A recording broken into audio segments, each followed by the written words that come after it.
It's another edition of Time About the Movies, and today we're taking a look at the films of Labor Day weekend 1997, August 29th to be exact.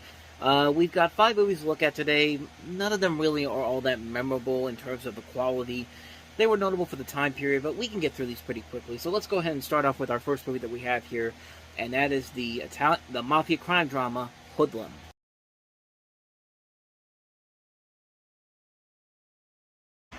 Basically another attempt to try to make a new Godfather movie, which, yeah, it didn't translate very well. This is a fictionalized account of the gang wars between the Italian-Jewish Mafia Alliance and the black gangsters of Harlem that took place in the 1920s and early 1930s. You see Lawrence Fishburne in there, Tim Roth, Andy Garcia, Vanessa Williams, also Cicely Tyson, Chi McBride, Clarence William III, they were in this film. For a movie that's set in 1930s Harlem, sure looks like this was shot in Chicago. It was literally shot in Chicago, too, so that kind of already takes you away from the mood of what this film's supposed to be. But other than that, though, the movie itself is not really all that clever or smart either. Like I said, it's a film that's trying to be a new generation's Godfather, and The Godfather was really hard to try to recreate for a new generation. I mean, you really have to have a really good script to try to, and a really good storyline and a good director to really get it going. I mean, Martin Scorsese, I think, already did it with Goodfellas in 1990, but I mean, there's effort. There's a chance for something interesting to come out of this. I mean, this is not directed by a bad person. Bill Duke is actually a pretty decent director, but the writer, Chris Brancato, however, I don't really know what else he's done after this. We're looking right here. He did Stealing Harvard, which not that great of a movie, but he did eventually go on to have a decent career. He co-wrote on Boomtown, the very underrated show. He went to work on Law and Order, for many of the spin-offs, including Special Victims Unit and Criminal Intent. And he also did the show on Epic's Godfather of Harlem, which I've actually heard is a pretty good show. So maybe this was just a precursor to that. Maybe he thought this movie didn't work out the way he wanted it to, so eventually he got to work on that. And it turned out to be a whole lot better. I've actually heard a lot of good things about it. I don't really watch Epics all that much, so I don't really know if that's a great show or not, but I've seen clips of it, though. It definitely does look like it has a lot of promise to it. But as far as this film goes, a good cast that doesn't really have enough there to really make for a really entertaining film. I remember watching it once. I was actually kind of bored with it. I don't really remember too much about it, quite honestly.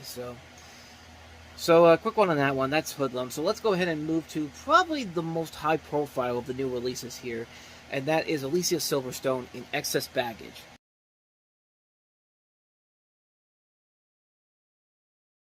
So this one was most notable because Alicia Silverstone, of course, she broke out 2 years ago with Clueless, but then she was in Batman and Robin, and I mean, at least she was trying in that movie. But in this film, this was the bigger bomb, because not only was she in this film, but she was also the producer of the film. Her production company was behind it, and also her and Benicio del Toro, her co-star, were also dating around the time of filming. And as we all know, you don't go and usually date your co-stars. You don't work with your spouse in Hollywood, because 9 times out of 10, it ends up backfiring big time. And no doubt about it, this thing backed up big time. It's backed down. This thing, what am I trying to say here? Backfire. That's what I was trying to say. Good Lord. This film backfired big time for her. I mean, she took a lot of flack for this movie, and really, it's not her fault. The movie just isn't really all that smart or all that clever. It's a film that really, it has a lot of the similar problems that we see in a number of different movies. It doesn't know which direction it wants to go for. Does it want to be a straight-up comedy, or does it want to be kind of something on the lines of Lethal Weapon, where it's an action comedy? And if you're going to do an action comedy, you need to get some people that really know how to handle an action comedy. I mean, like, I'm not asking you to go get somebody like a Mel Gibson or Danny Glover on Lethal Weapon or something like that, but you got to get somebody else besides Alicia Silverstone and Benicio del Toro, 2 actors who were still very young in their careers at this point, and they hadn't really done a whole lot of variety in terms of their roles in this. I mean, I don't know. The film itself was just a really, really lackluster misfire on a number of levels. The writing wasn't all that great. The comedy wasn't all that great. Even the chemistry from these 2 people who were dating on set clearly does not work in this movie. And, you know, it's hard to see. It was at a point where you're still hard to see Alicia Silverstone outside of her character from Clueless. Like, when you watch this, you just keep feeling like, This is her character from Clueless. Now I can't remember who it is. Now I'm having trouble with this one today. Cher Horowitz, that's what I'm thinking of. Good lord, this is a tough one for me to get through on my perspective. But it's like you're still watching Cher from Clueless, and she doesn't really do a good job of distancing herself. I mean, it would take her a couple, but granted, it's not the worst thing. It's not the worst thing that could have happened. Actually, this could be the worst thing that happened to her, but at the same time, it got better for her afterwards. I mean, after this, she did Blast from the Past, which also starred Christopher Walken, was in this movie, and she was actually really good in that. And she did star in some better movies after this film crashed and burned. So this could have easily destroyed her career pretty quickly, but it didn't really do that. But at the same time, you still can't look at it and not think to yourself, this is such a missed opportunity, considering everyone that's on board, considering the talent that's on board here. Especially this director, Marco Brambilla, who also did Demolition Man, which is a good, fun, over-the-top action film. But after that, though, this film really was not... After that, though, this film just... It failed on so many levels. It's a film that probably had some potential going for it, but it just needed a better script and a better way of handling the direction it wanted to take. Does it want to be taken as a straight-up comedy or an action comedy? What does it want to be? Like, it didn't really figure out what kind of a direction it wanted to take, so... This was the end result of it. A mostly forgettable film, and a largely bad film, quite honestly. So that is excess baggage, and let's go ahead and move on to another bad film that came out this weekend. We are in the second dumping ground of the year, so here's Kevin Sorbo as Cole the Conqueror.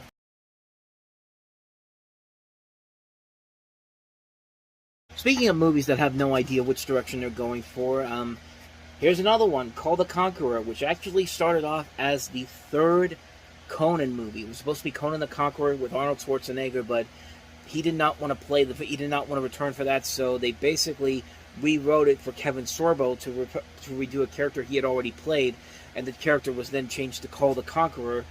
And this is another one of those films where studio interference got in the way big time, because they were trying to set this up as a big step for Kevin Sorbo, who had spent many years on Hercules: The Legendary Journeys, and let's just say it did not work that way. It's a film that is really boring, really not entertaining whatsoever, and it's hard not to look at this and think to yourself, this could have been another Conan movie with Arnold Schwarzenegger, and they decided that, and even he knew, Arnold Schwarzenegger knew to step away from this movie. Like, that's how you know how bad this movie is. Like, it's a bad movie. Like, it's a film that really does not know if it wants to be taken seriously, or it wants to be a comedy, or wants to be cheesy, wants to be over the top.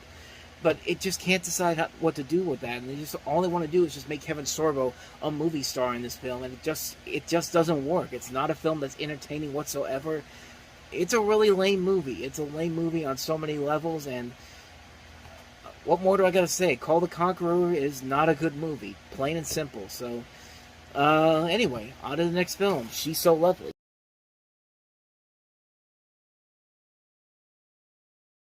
So yeah, you got some notable names in here. Sean Penn, Robin Wright, John Travolta. You see Harry Dean Stanton there. James Gandolfini is here as well. The story is basically that Robin Wright plays a character who drinks and smokes to excess even though she's pregnant, and her husband Eddie, played by Sean Penn, is in trouble of his own, and she's physically and sexually assaulted by James Gandolfini, who plays the abusive neighbor. It's more for Eddie to handle, so he shoots somebody, lands in a psychiatric hospital. 10 years go by. Eddie finally returns, only to find out that Maureen is now clean and sober and is married to a new man played by John Travolta and a mother of 3 children, one of whom is Eddie's own daughter. So Eddie's return complicates and endangers all their lives. And that premise alone and that trailer, the way we just looked at it, it just feels like it's so much. It just feels so. Again, it's kind of the theme of what we're going through from much of these movies. The tonal shifts in these movies don't really make a whole lot of sense. The trailer makes it seem like it's this lighthearted comedy, but this sounds much more serious than a comedy. Like, I think that's part of the reason why this movie didn't do so well financially. It got decent reviews, honestly, and for Nick Cassavetes, this was only his second film, and actually used some footage that was actually used from his father, John Cassavetes, who had died 8 years prior to this. So it's still pretty interesting. It's interesting how they handle that, but I don't know. I've never seen this movie before, and I think the reason why is because of trailers like that. If I saw the trailer for that and actually saw the movie, I don't think I'd be satisfied by what I got from this, because that trailer just, it's kind of the theme of what we're going for, like I said, for much of the movies this week, a tonal shift. There's no problem with the tonal shifts in these movies. Like, is this supposed to be a serious drama, or is this supposed to be a comedy? But you can't really tell them apart, honestly. But like I see here, the reviews for this aren't terrible per se, but I don't know. Like, I've never heard anybody really talk about this. I've never seen it before, so I don't really know for certain if it's any good or not. It could be, honestly, but I don't know. I don't think I'd check it out anytime soon, honestly. I think maybe I need a good hook to really make me want to see this in full. But other than that, though, that came out this weekend. So let's go ahead and wrap this up with the last one we have here, and that is Trojan Eddie.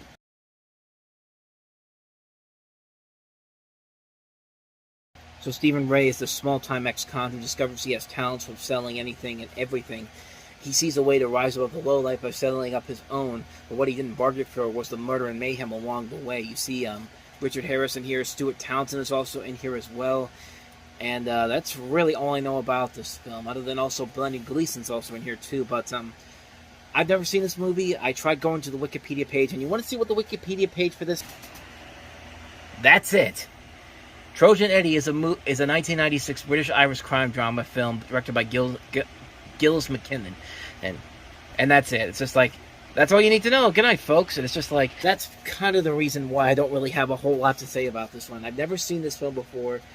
It has some good talent on board with it, I'm not going to lie, but if the Wikipedia page only has that and that's all it really has to tell you about this film, probably not that memorable, quite honestly. I mean, I don't know what else to tell you, man. Trojan Eddie, it came out this weekend, and I have no idea if it's any good or not. So with that said, that wraps up another edition of Time About the Movies. We'll jump into the fall next time around. We jump into September with only 2 movies, including Steven Seagal in Fire Down Below, as well as Latin Boys Go to Hell.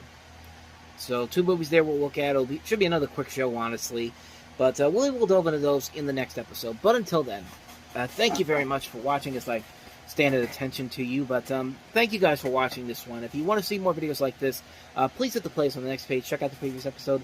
And always hit the like and subscribe button if you want to see more on this channel. So thank you guys for watching. I will see you guys next time for another episode. And until then, take care.